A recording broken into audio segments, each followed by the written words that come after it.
وقتی که من غالب شدم یکی از لحظه های ناتکرار این حیات من بود. فخریور خوجامبردیев یکی از غالبان آزمون جمهوریوی علم فروغ معرفت است.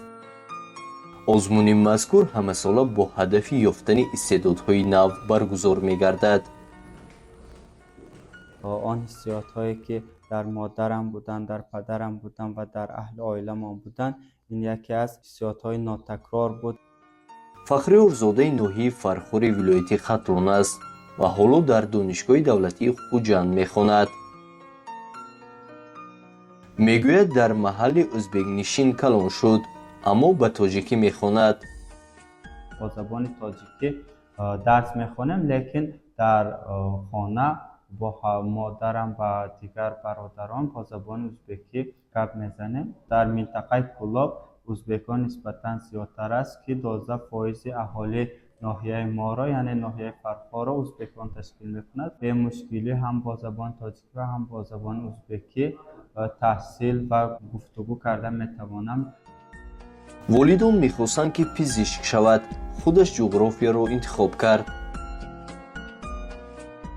درباره اگر خوجامبردیев فخریور سخنرانی یکی از دانشجوی اعلیخوان امروزه فاکولته گیواکولوژی توریسم میباشد و از آن جمله ختم کننده اختصاص گئوگرافی سیاحی و منیجمنت سیاحت است که این برای ما استادان یکی از گوییم که با فخر به زبان میگوییم که شاگرد بهترین شاگرد ارزنده است و در آن حالتی که هم صحبت میشد با دانشجو در دوام یک سال در همین سال خانش 2022-23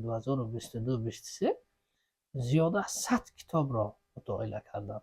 آزمون جمهوریوی علم فروغ معرفت اشتراک کرد و یکی از با همین جایهای معین جای نمایان سزاوار گشت. اینم از همین حرکت خود وابستگی دارد. دانستن چند زبان مشکلی فخریور را آسان کرده است.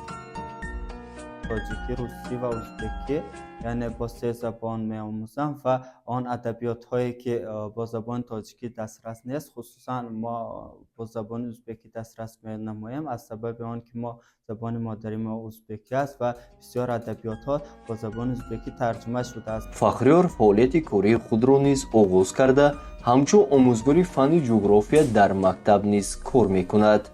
طول 2 سال است که من فعالیت آموزگاری خود را دوام داده ایستادم. سبب اساسیش در آن است که علم‌های آموخته خود را به جوانان نورس ولایت سوخ و عموما جمهوری تاجیکستان رسانیده باشیم. در مکتب میانه همکسبان از او امید زیاد دارند.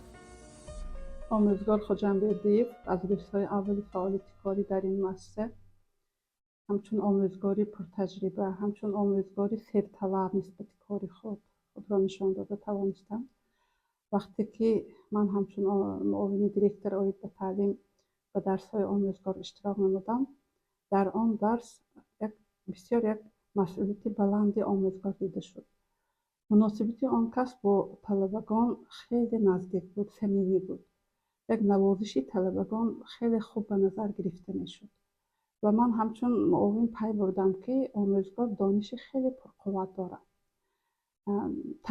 در یک مدت کوتاه توانستم با دانش و مهارت و ملکه خود دقت خوانندگان را به خود جلب نمودم و باوری کامل دارم که آموزگار در یک مدت کوتاه باز تجربه خوبی کاری گرفته همچون یک آموزگار لیاقتمند خود را نشان داده میتواند.